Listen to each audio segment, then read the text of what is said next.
Assalamu alaikum. My name is Sharjeel Khan, roll number 5041. My course instructor, Professor Dr. Atif Alil Tafsir, and my topic is structure of aromaticity. First of all, I discuss the definition of aromaticity and also discuss the terms of the aromaticity. Let's we see the definitions of the aromaticity compounds. Organic compounds which resemble benzene in their chemical behavior are called aromatic compound. यानी कि ऐसे organic compound विच resemble जो मुशाबत रखते हों benzene in their chemical behaviour, उनके chemical behaviour में, उनके chemical behaviour से उन्हें हम एरोमेटिक कंपाउंड कहते हैं. These aromatic properties are different, यानी कि जो एरोमेटिक कंपाउंड होते हैं इनकी प्रॉपर्टीज़ डिफरेंट होते हैं किनसे from aliphatic and alicyclic compound. यानी एलिफेटिक और एलिसाइक्लिक कंपाउंड से इनकी जो प्रॉपर्टीज़ हैं वो डिफरेंट होती हैं. एलिसाइक्लिक कंपाउंड्स कौन से कंपाउंड होते हैं? ऐसे कंपाउंड जो मोर देन एक या एक से ज़्यादा कार्बन रिंग रखते हों उन्हें हम एलिसाइक्लिक कंपाउंड कहते हैं. These properties are called aromatic character और एरोमेटिसिटी. और ये तमाम तर प्रॉपर्टीज़ जो हैं उन्हें हम एरोमेटिसिटी कहते हैं. The aromaticity in different types of organic compound like polycyclic, benzenoid and non benzenoid compound. और इसका जो तीसरा पॉइंट है एरोमेटिसिटी का वो स्टेबिलिटी के हवाले से कि जो एरोमेटिक कंपाउंड है वो सबसे ज़्यादा स्टेबल होते हैं देन नॉन एरोमेटिक, और लास्ट पर जो है वो एंटी एरोमेटिक जो कंपाउंड है वो लीस्ट स्टेबल होते हैं. और फिर जो उसका फोर्थ जो पॉइंट्स है एरोमेटिसिटी का वो organic compound which are non aromatic less stable try to untapped aromatic. यानी कि जो नॉन एरोमेटिक कंपाउंड है ये लेस स्टेबल होते हैं, यानी कि अपने आप को स्टेबल कर सकते हैं किसी भी तरीके से. तो वो कोशिश करते हैं यानी अटैम्प्ट करते हैं टू स्टेबल एरोमेटिक, यानी कि जो हाई स्टेबल है उनकी तरह अपने आप को कोशिश करते हैं अपने आप को सराउंड करने का, अपने आप को बनाने की कोशिश करते हैं उनकी तरह. देन नेक्स्ट जो पॉइंट है वो है ग्रेटर द डीलोकलाइजेशन एनर्जी और रेजोनेंस एनर्जी. जिसकी रेजोनेंस एनर्जी जिस कंपाउंड की ज़्यादा होगी वो स्टेबल होगा. रेजोनेंस एनर्जी जो हमने जो लास्ट टॉपिक है प्रीवियस हमारा उसमें हम डिस्कस कर चुके हैं कि ये एक एनर्जी डिफरेंस होता है किसके दरमियान रेजोनेंस हाइब्रिड और कोनिकल फॉर्म ऑफ स्ट्रक्चर्स यानी लोएस्ट एनर्जी के दरमियान. अब रेजोनेंस हाइब्रिड इसकी क्या डेफिनेशन होती है? ये कम्बिनेशन होता है कोनिकल फॉर्म, यानी कि जो हम अल्टरनेट स्ट्रक्चर्स बनाते हैं जिन्हें हम कोनिकल स्ट्रक्चर्स कहते हैं, उनका ये कम्बिनेशन होता है जिन्हें हम हाइब्रिड स्ट्रक्चर्स भी कहते हैं. तो ये हमारे पास रेजोनेंस एनर्जी की डेफिनेशंस थी. और फिर हाइब्रिड जो है स्ट्रक्चर्स उनकी डेफिनेशंस भी है. और फिर जो रेजोनेंस एनर्जी हम किसी भी एटम या कंपाउंड की रेजोनेंस एनर्जी कैलकुलेट करनी हो तो उसका क्या रूल होता है? तो उसे हम हक्कल्स मॉलिक्यूलर ऑर्बिटल थ्योरी जिसे HMOT थ्योरी भी कहते हैं उसके ज़रिए हम कैलकुलेट कर सकते हैं easily. Aromatic compound have high resonance energy so it is stable. जो एरोमेटिक कंपाउंड होते हैं ये ज़्यादा स्टेबल होते हैं. जैसा कि बेंजीन है ये मोर स्टेबल है. क्यों? क्योंकि ये डीलोकलाइजेशन की वजह से डीलोकलाइज बॉन्ड है. जो डीलोकलाइज बॉन्ड होता है वो मोर स्टेबल होता है. क्यों स्टेबल होता है? क्योंकि ये एक से ज़्यादा न्यूक्लियाई के दरमियान बनता है, इसलिए ये स्टेबल होता है. फॉर एग्जांपल के तौर पर मैं कहूँ कि ये एक बाल है वो एक आदमी के पास है, और वही बाल जो है एक और बाल है वो 3 आदमियों के पास है, और एक आदमी आ रहा है वो उसने बाल छीननी है, वो उसी के पास जाएगा सबसे पहले जिस जो कमज़ोर होगा यानी कि अपने आप को इजीली दूसरे को डोनेट कर सकता है। जैसा कि जो सिंगल आदमी है उसके पास अगर बाल होगी वो उससे जाकर किसी भी तरीके से ले सकता है, लेकिन जैसे वो जो 3 आदमियों के पास जाएगा बाल लेने के लिए, फर्स्ट के पास जाएगा वो बाल ड्रॉप करके सेकंड को दे देगा, सेकंड के पास लेने के लिए जाएगा वो बाल जो है ड्रॉप करके थर्ड को दे देगा। इसलिए वो आपस में मैनेज कर लेंगे और इसलिए हम कहते हैं कि जो डीलोकलाइजेशन बॉन्ड है ये ज़्यादा स्टेबल होता है देन लोकलाइज्ड बॉन्ड से।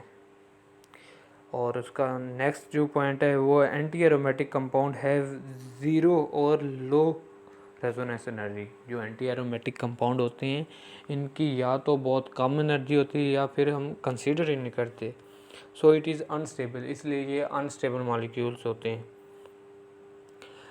तो रेजोनेंस एनर्जी को हम कैलकुलेट किस तरह करते हैं, उसका एक फार्मूला हम इस्तेमाल करते हैं, वो ये है कि resonance energy is equal to pi electron bonding energy minus total energy और isolated double bond in classic structures.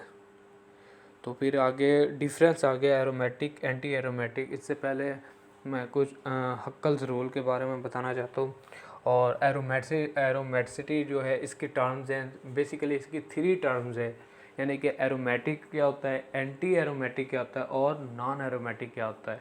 इसके बारे में जो हक्कल्स सर हैं इसने 4 पॉइंट्स दिए थे कि किसी भी मॉलिक्यूल को अगर आप अंडरस्टूड करना चाहते हो कि ये एंटी एरोमेटिक है, यानी कि एरोमेटिक है या फिर नॉन एरोमेटिक है, अगर वो इन 4 रूल्स में से जो भी करैक्टर्स रखता होगा तो वो फिर उसके मुताबिक हम उसे नाम देंगे कि ये एरोमेटिक है, एंटी एरोमेटिक है या फिर नॉन एरोमेटिक है। First of all according to Huckel's rule कि अगर कोई मॉलिक्यूल्स दिया उससे हम पहले देखते हैं कि अगर कि वो साइक्लिक है या नहीं, देन वो रेजोनेंस रखता है या नहीं, यानी कि कॉन्जुगेशन शो कर रहा है या नहीं। कॉन्जुगेशन हम प्रीवियस जो लेक्चर्स हुए हैं उनमें पढ़ चुके हैं कि कॉन्जुगेशन जो है वो भी के डिफरेंट वे में हम पढ़े हैं, यानी कि जैसे अगर pi sigma positive charge, pi sigma lone pair, pi sigma free radicals, different तरीके से हम कॉन्जुगेशन कर चुके हैं। यानी कि कंपाउंड में देखेंगे कि अगर वो अपने आप को रेजोनेंस शो करा रहा हो तो वो हम कहेंगे कि ये एरोमेटिक है, एंटी एरोमेटिक है या फिर नॉन एरोमेटिक है, और दूसरी प्रॉपर्टीज़ को मद्देनज़र रखते हुए हक्कल्स लॉ की। देन तीसरी जो प्रॉपर्टीज़ है वो है प्लेनर, के जो मॉलिक्यूल्स है ये 2 डायमेंशनल है, यानी प्लेन की फॉर्म में है, या फिर अदर सिंपल वर्डिंग में कहूँ तो sp2 हाइब्रिड है। और लास्ट वन जो है इम्पोर्टेंट पॉइंट है हक्कल्स का, वो ये है कि जो एंटी एरोमेटिक और एरोमेटिक कंपाउंड को आपस में सेपरेट करता है वो ये है कि 4n+2 रूल ये ओबे करता है फॉर एरोमेटिक कंपाउंड के लिए, और जो 4n पाई इलेक्ट्रॉन्स जो हैं ये ओबे करता है एंटी एरोमेटिक कंपाउंड के लिए। इधर हम जो n की वैल्यूज़ हैं एरोमेटिक कंपाउंड के लिए ये 0 से स्टार्ट करेंगे, यानी 0 1 2 3 4 कंटिन्यू, और जो वैल्यूज़ हैं एंटी एरोमेटिक कंपाउंड्स की तो वो हम n की वैल्यू स्टार्ट करेंगे 1 2 3 4 5 कंटिन्यू। इस तरह अगर इनमें से यानी कि फर्स्ट 3 प्रॉपर्टीज़ में से अगर कोई भी एक प्रॉपर्टीज़ ओबे ना कर रहा हो स्ट्रक्चर, यानी कि वो फुलफिल ना उस पर सेटिस्फाई कर रहा हो, तो उसे फिर हम कहेंगे कि ये नॉन एरोमेटिक कंपाउंड है। यानी कि वो एक जो मॉलिक्यूल दिया हुआ है वो प्रॉपर्टीज़ जो हैं ना ही एंटी एरोमेटिक की शो कर रहा है ना ही एरोमेटिक कंपाउंड की शो कर रहा है, देन हम कहेंगे कि ये जो मॉलिक्यूल ये स्ट्रक्चर्स हैं ये नॉन एरोमेटिक कैटेगरी में आता है।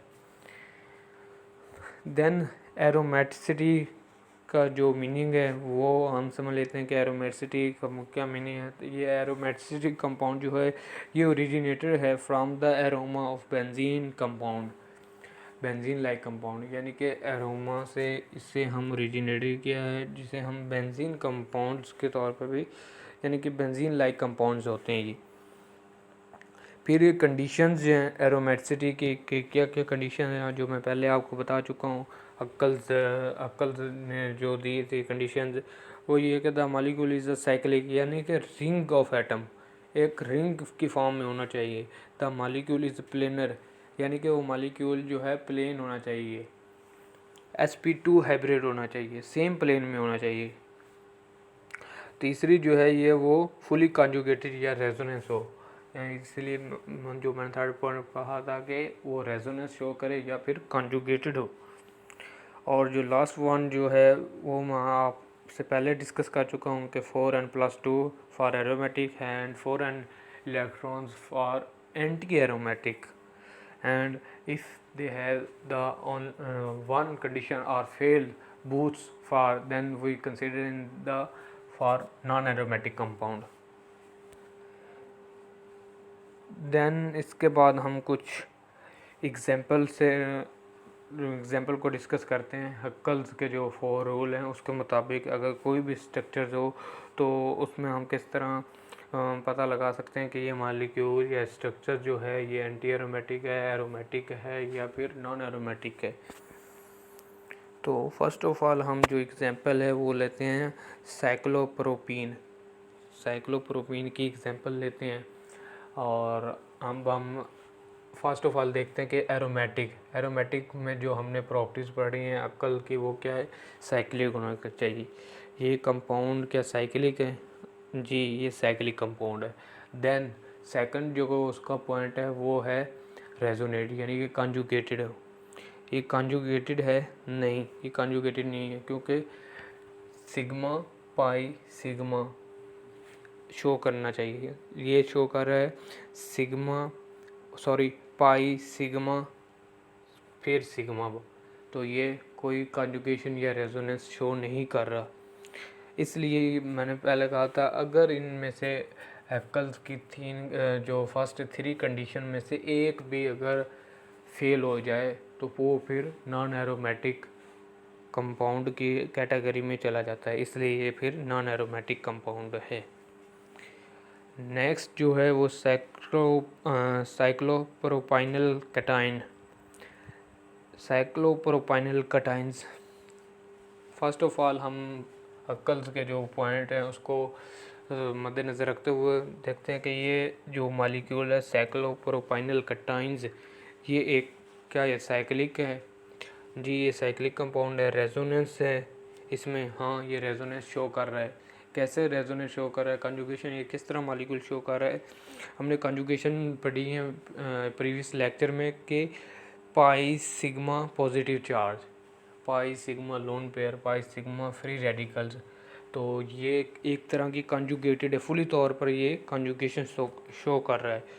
रही बात अब 4n+2 रूल की फॉर एरोमेटिक कंपाउंड के लिए, वही हम चेक कर रहे हैं ना, तो उसका रूल है 4n+2 और इसमें कितने इलेक्ट्रॉन है? इसमें 2 इलेक्ट्रॉन है। अगर हम 0 पुट करें 4n+2 rule according to Huckel's law, then 2 electron बने, तो ये फिर कौन सी कैटेगरी में गया? एरोमेटिक कंपाउंड, यानी कि एरोमेटिक कैटेगरी में हम इनसे फिर काउंट करेंगे। क्योंकि इसमें 2 इलेक्ट्रॉन्स हैं, वो भी ओबे कर रहा है, प्लेनर है, यानी कि जो हर एटम है वो sp2 है, sp2 हाइब्रिड है, और रेजोनेंस वो भी शो कर रहा है, और साइक्लिक कंपाउंड है, यानी कि मुकम्मल तौर पर रिंग है कार्बन एटम से। देन फिर आ गया साइक्लोप्रोपाइनल अनाइन, इस पर अब नेगेटिव चार्जेस आ गया। ये फर्स्ट ऑफ ऑल हम एरोमेटिक कंपाउंड के तौर एरोमेटिक के हवाले से इसे डिस्कस करते हैं। अगर ये फेल होगी एक कंडीशन तो फिर हम एंटी एरोमेटिक, देन अगर वो भी ओबे ना किया तो फिर हम नॉन एरोमेटिक की कैटेगरीज में देखते हैं। फर्स्ट ऑफ ऑल देखते हैं ये साइक्लिक है, जी साइक्लिक है। रेजोनेंस शो कर रहा है, हाँ रेजोनेंस भी फुली शो कर रहा है। देखें pi sigma negative charge, pi sigma positive charge, मुख्तलिफ कॉन्जुगेशन में हम रेजोनेंस और कॉन्जुगेशन के हवाले से कर चुके क्यों? जिधर रेजोनेंस होगी वहीं कॉन्जुगेशन होगा, और जहाँ कॉन्जुगेशन होगा वहाँ रेजोनेंस होगी।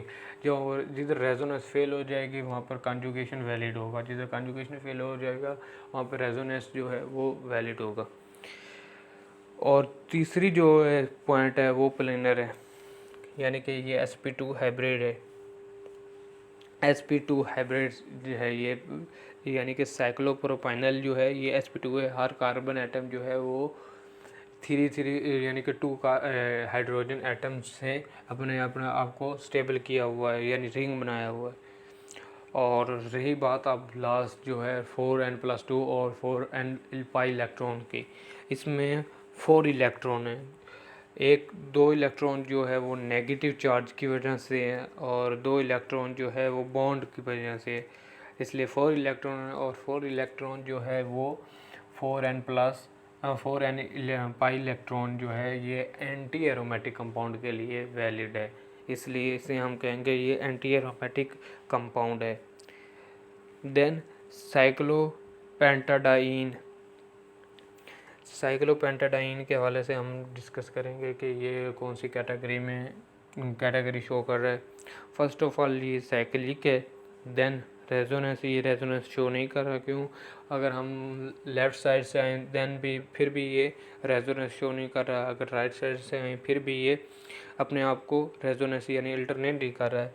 पाई, सिग्मा, फिर सिग्मा, फिर अगर राइट साइड से आए तो फिर पाई, सिग्मा, पाई, इस तरह से ये रेजोनेंस शो नहीं कर रहा है।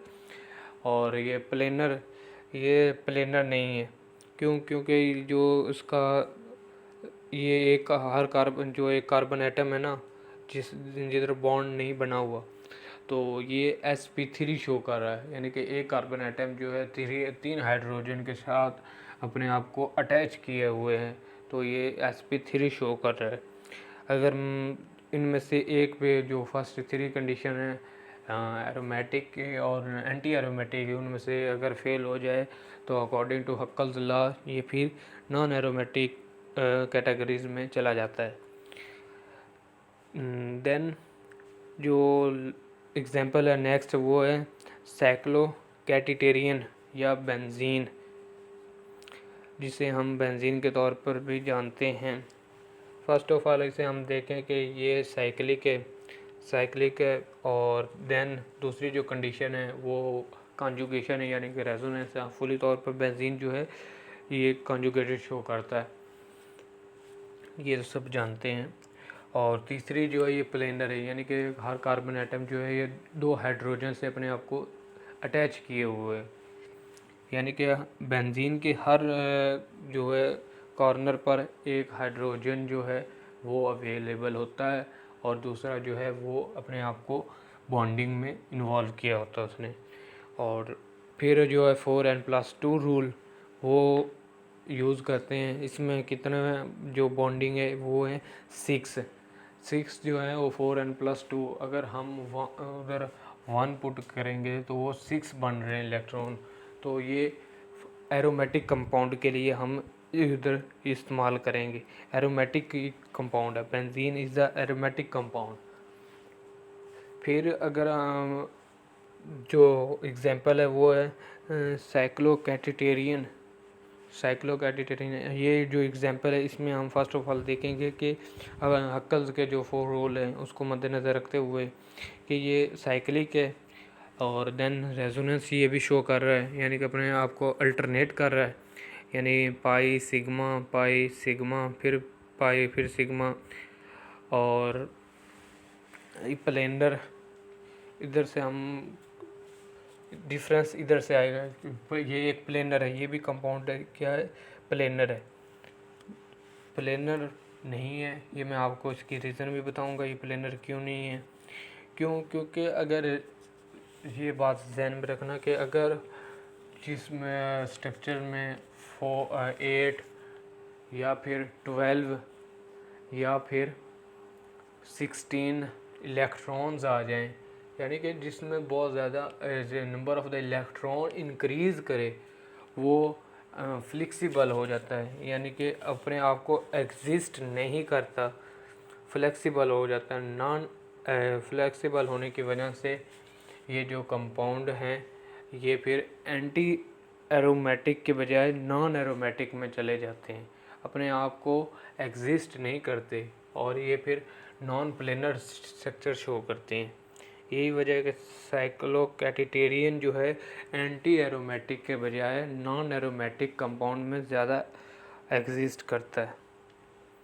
इसकी ये रीज़न भी दी हुई है, because this structure is non planar, क्योंकि ये स्ट्रक्चर जो है नॉन प्लेनर है और इसकी वजह से ये बूटेड शेप की होती है, बूटेड शेप के ज़रिए फिल की होती है, नॉन एरोमेटिक कंपाउंड है। देन जो लास्ट हमारी एग्जांपल है वो है एनालीन। जो फर्स्ट ऑफ ऑल हम देखेंगे कि ये साइक्लिक है या नहीं, और देन देखेंगे ये रेजोनेंस शो कर रहा है या नहीं। थर्ड जो अक्ल्स का पॉइंटेड है वो ये है कि ये प्लेनर है या नहीं। लास्ट पे 4n+2 रूल, वो हम 4 कंडीशन से इसको जस्टिफाई करते हैं कि ये एरोमेटिक है, एंटी एरोमेटिक है या फिर नॉन एरोमेटिक है। फर्स्ट ऑफ ऑल ये साइक्लिक है, देन ये रेजोनेंस शो कर रहा है यानी कि पाई सिग्मा फिर पाई फिर सिग्मा, और तीसरा पॉइंट है ये प्लेनर है यानी कि हर कार्बन जो है वो sp2 हाइब्रिड है। और लास्ट वन जो पॉइंट है वो है 4n+2 रूल या 4n इलेक्ट्रॉन। तो इधर से हम इलेक्ट्रॉन जो है बॉन्डेड किए हुए एटम हैं उनसे आइडिया लगाएंगे कि ये 4n+2 की कैटेगरी में जा रहा है या 4n इलेक्ट्रॉन्स की कैटेगरी में जा रहा है। सो टोटल बॉन्डिंग इलेक्ट्रॉन इसमें है 4। अगर हम n की जगह 1 इलेक्ट्रॉन पुट करें यानी कि एंटी एरोमेटिक में, तो ये फिर 4 इलेक्ट्रॉन्स शो कर रहा है एंटी एरोमेटिक का अकॉर्डिंग टू हक्कल्स लॉ। तो ये फिर एंटी एरोमेटिक कंपाउंड होगा। इसलिए ये जो एनालीन है इसको हम एंटी एरोमेटिक कंपाउंड के लिए एंटी एरोमेटिक कंपाउंड के नाम से जानते हैं। तो ये आज मेरी प्रेजेंटेशन थी, और अगर किसी बात की समझ ना आई हो आप पूछ सकते हैं मुझसे। Thank you. अल्लाह हाफिज़।